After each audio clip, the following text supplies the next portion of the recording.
Donc, re-bienvenue. Je rappelle, que l'on est sur une application, un annuaire collaboratif des solutions contre le burn-out. Je l'ai développé il y a 3 ans et demi et je reviens dessus 3 ans et demi plus tard, en ayant beaucoup plus de kilométrage au compteur sur Bubble pour améliorer un peu tout ça et on va commencer par la sécurité.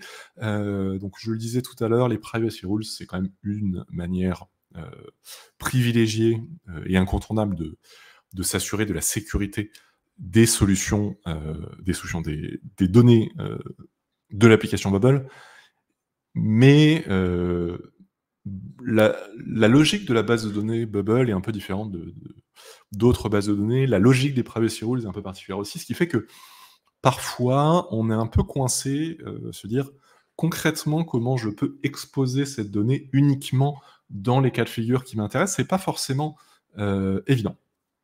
Donc, ça oblige parfois à ruser, ça oblige à trancher, à sélectionner des solutions, et parfois on fait pas forcément le bon choix. Là, par exemple, heu, on voit que le nom affiché des utilisateurs, est toujours visible dans l'application. Pourquoi? Parce que quand j'écris un avis, je vais trouver une autre solution qui n'est pas à moi, donc que je peux évaluer. Voilà. Cette solution-là, elle est pas à moi, je peux l'évaluer et après derrière, hop, plouf, j'envoie mon avis à au moins 100 caractères. Qui a mis ces règles nulles? À 69, j'avais pas vu qu'il y avait un compteur. OK, 123, c'est bon. OK, donc là, on a une liste des avis et il y a mon nom qui apparaît et ma photo de profil. Et c'est pour ça que, heu, on se retrouve avec des users dont le nom et la photo de profil sont affichés pour pouvoir justement, les afficher auprès de leur avis. Sauf que, bah, c'est quand même pas top.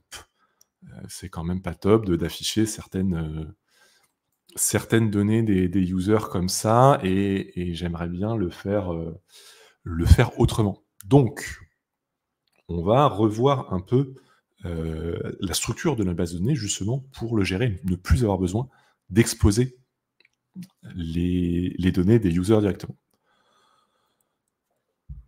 Donc on va dans les évaluations déjà, ça c'est un data type et maintenant on va mettre, ouais, puisque j'ai développé en français sur cette application-là, c'est aussi une bizarrerie, je pense que c'est la seule application Bubble que j'ai développée en français, avec mes noms de variables, enfin mes noms de types de champs et cetera en français.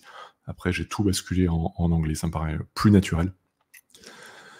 Donc le user, ça s'appelle nom affiché. Donc l'évaluation, touc touc, on va mettre nom affiché et ça va être un champ calculé en fait. Je calcule ce champ automatiquement et quand je calcule un champ automatiquement, je mets un petit robot avant. Voilà. Donc je mets le nom affiché, photo de profil. Pareil, donc là ça va être une image. Et donc, maintenant, je stocke le nom et la photo de profil directement dans, dans l'évaluation. Ce qui fait que pour mes users, je vais plus forcément avoir besoin d'exposer ça. Mais je vais avoir un autre problème, c'est que les utilisateurs, faut que je revienne à ma solution ici. J'ai un autre problème aussi, c'est que je peux cliquer sur un utilisateur, notamment l'utilisateur qui a la solution, pour aller voir son profil. Et là, quand je vais sur le profil, je vais pouvoir aller, voir sa description, les solutions de l'utilisateur et cetera. Donc il faut que je puisse quand même exposer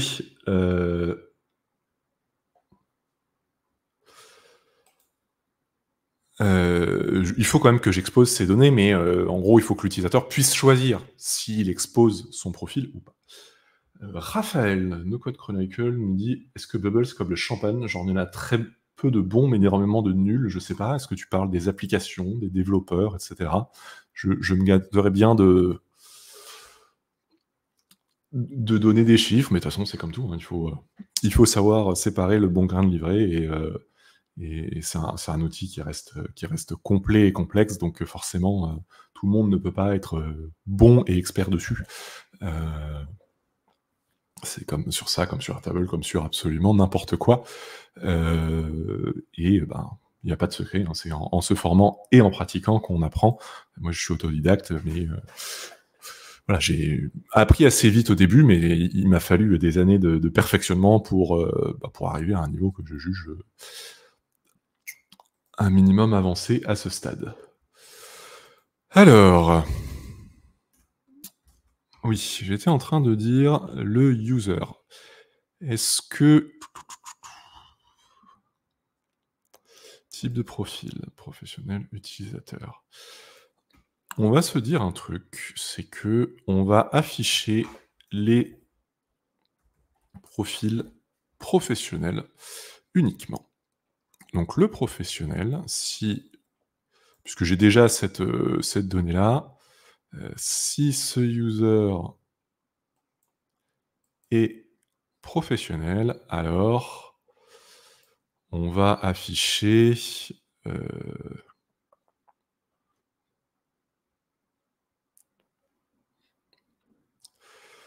le nom affiché, le profil, présentation.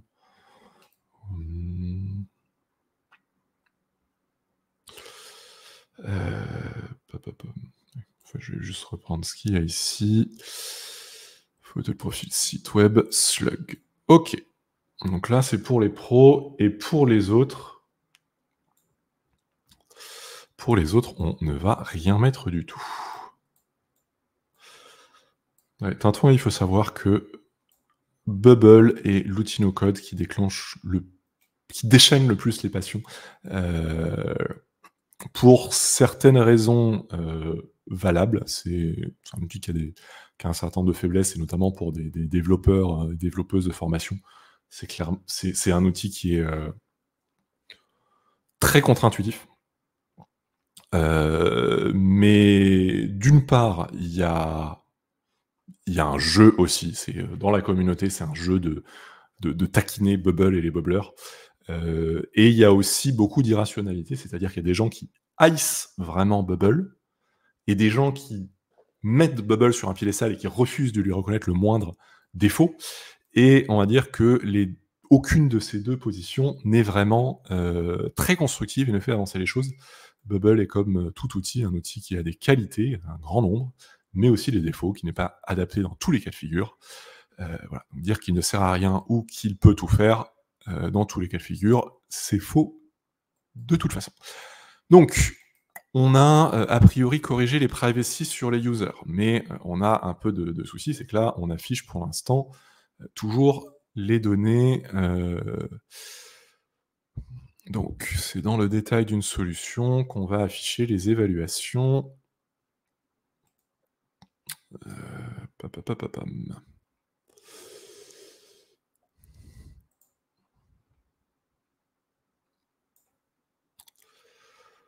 Alors, les évaluations, elles sont là.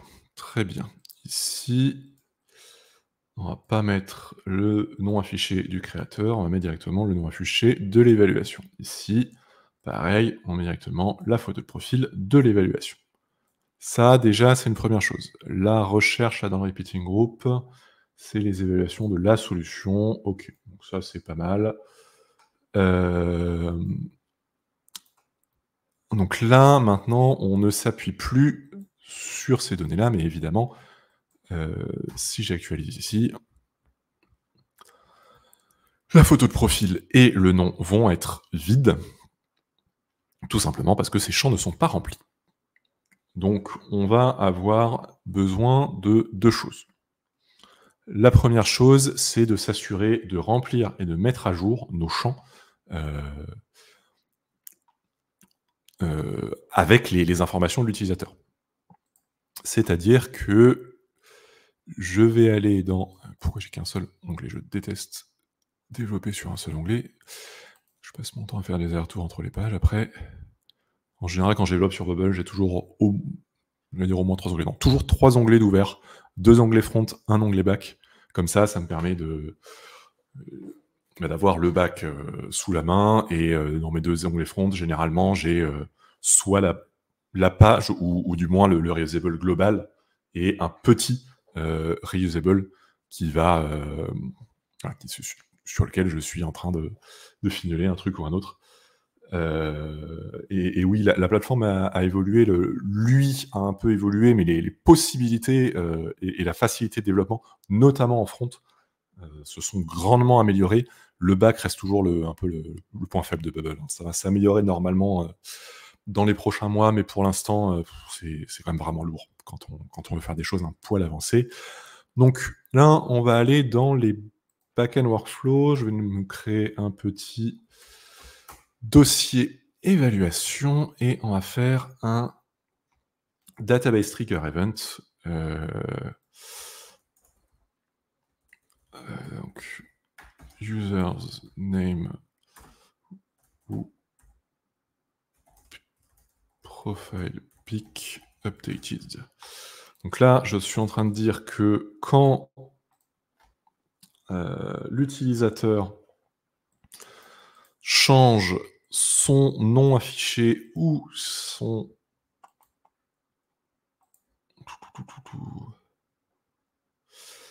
alors, je vais d'abord commencer par dire que l'utilisateur n'était pas vide avant, parce que s'il était vide avant, c'est-à-dire qu'il vient d'être créé, c'est-à-dire qu'il n'y a pas encore eu le temps d'avoir des évaluations. Donc si l'utilisateur avant modification n'était pas vide, et que le nom affiché n'est pas le nom affiché qu'il y avait avant, ou la photo de profil n'est pas la photo de profil qu'il y avait avant, alors on va faire un changement sur une liste d'évaluations et on va changer toutes les évaluations de ce user. Padapalapam. Created by égale user now. Donc la condition, évidemment, c'est que ça, ce soit non vide, sinon on ne fait rien. Et ce qu'on va changer, c'est le nom affiché photo de profil. Et en fait, mes champs avec la petite icône robot, c'est ça que ça veut dire. Ça veut dire que dans mes back-end workflows, j'ai mis les database trigger events qui vont détecter les changements et mettre à jour automatiquement ces champs. En fait, quand on prend dans Airtable un champ formule, c'est exactement ça qui se passe. C'est-à-dire qu'un champ formule, ça me paraît magique de bon, bah, il calcule, ok, très bien, mais il calcule quoi? Il calcule quand? En fait, c'est comme ça qu'il fonctionne. C'est quand il y a un changement, à ce moment-là, il sait qu'il doit réévaluer telle et telle fonction, etc. Et il fait ça en back-end et il va stocker le résultat de cette évaluation dans la table cible. Et bien là, c'est exactement ce que je fais avec mon petit champ robot. En fait, mon champ robot et mon database trigger events sont à peu de choses près équivalents à un champ formule dans Airtable. Donc, on met à jour le nom affiché et la photo de profil.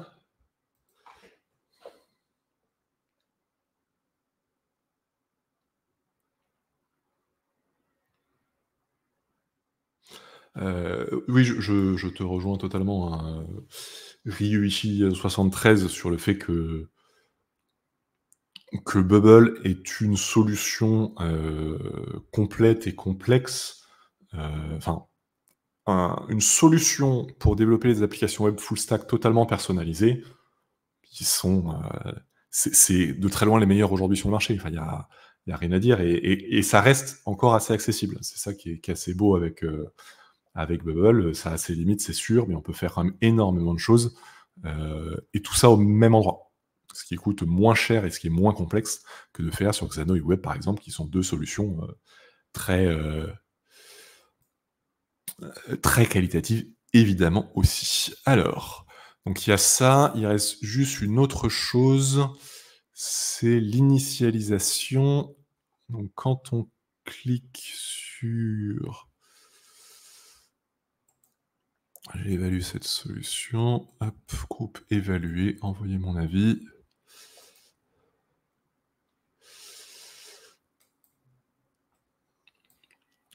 Donc là, on crée la nouvelle évaluation, non affiché.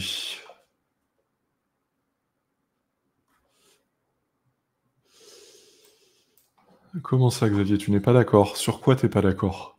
Quelle solution de développement full stack est mieux que Bubble?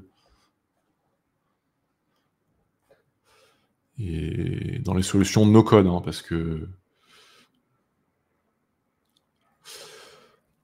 parce qu'en low code, il y a des choses qui existent, mais c'est pas la même technicité. Donc, current users non affichés et current users photo de profil. Ok. Donc là maintenant, on remplit au fur et à mesure nos informations directement dans les évaluations. Sauf que, évidemment, si je vais ici et que j'actualise,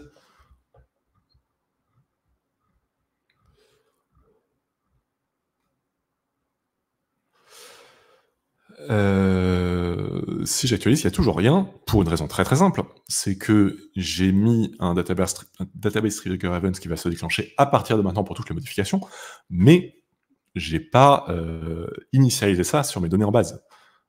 Toutes mes évaluations là, qui existent déjà en base, le nom affiché est vide parce que ça existait déjà, quoi, et l'utilisateur n'a pas été modifié. Donc pour ça, il va falloir traiter ces informations. Ce que je fais généralement pour rattraper ça, c'est que je crée un scénario de rattrapage. Un scénario de rattrapage, je le laisse en gris déjà. Je commence par A, rattrapage A, pour que ce soit au début de la liste rattrapage, parce que c'est du rattrapage, et c'est evaluations name, par exemple. Et donc là, je vais faire tourner ça sur les évaluations. Je mets une seule évaluation, c'est important. Seulement si le nom affiché est vide, et il y aura une seule action dans mon workflow, c'est que je modifie l'évaluation pour mettre nom affiché, photo de profil, où je prends 10 evaluations. Creators, nom affiché, et 10 evaluations creators, photo de profil. Et ça, maintenant, il va nous falloir rattraper donc, les données. Pour le faire, on va ici, donc c'est dans Data, App Data, on va sur la bonne table, et donc on va dans Bulk. Bulk, ça va nous permettre de faire tourner sur la vue en cours. Donc, si vous ne le savez pas, il y a des vues ici qui existent. La création de vues est pas agréable au possible, mais bon, les vues restent quand même assez... Enfin, de manière générale, tout cet onglet App Data mériterait très très très largement d'être amélioré. Mais bon, en attendant, il a quand même pas mal de possibilités. Donc, tout ce qui est affiché là, tout ce qui est dans ma vue, je pourrais le filtrer avec la vue là. Derrière, si je fais bulk, ça va me faire tourner un workflow sur tous les enregistrements de cette vue. Et là, il me propose uniquement les workflows qui ont un seul paramètre en input qui est du type de ma vue en cours. Ça tombe bien, j'en ai créé un, c'est mon workflow A rattrapage evaluations name qui est de type évaluation. Et là, si je fais run workflow, il va me le faire tourner en fait ce workflow un par un sur chaque évaluation. Je fais Run Workflow. Et là, si je fais même le refresh, il est pas affiché la plupart du temps, enfin c'est n'importe quoi. Mais voilà, là on voit bien que le nom est affiché ici. Donc ça fonctionne bien correctement. Et pourquoi le nom est pas affiché? Parce que ça a été créé ça par AppAdmin. Donc on n'a pas de données pour l'AppAdmin qui a créé ces infos-là. OK. Donc là, on a mis à jour le modèle de données, mis à jour les privacy. On a fait la même chose, on a créé notre database trigger event pour aller remplir ces informations-là ici avec notre petite tête de robot. Et on a fait un scénario de rattrapage qu'on a fait tourner via un bulk. Une petite précision sur les bulks, c'est un outil fantastique. Ça vous permet de faire des choses, de mettre des milliers, des dizaines de milliers de records à jour. Si vous faites sur 10 000 records, ça prend un peu de temps. Et il y a des possibilités que ça plante en cours de route. Hein. Mais ça fonctionne quand même plutôt bien. En revanche, ça consomme des workload units, qui est un peu l'unité de facturation de Bubble. Donc, ce qu'on pouvait faire avant de tâtonner un peu et de se rendre compte en cours de route que oh, tiens, il me manque un truc, bon, bah, je vais mettre à jour toute ma base de données, etc. Là, on fait attention, on fait pas tourner des bulk workflows comme ça sur des milliers de records 3 fois par jour, parce qu'au bout d'un moment, ça revient cher.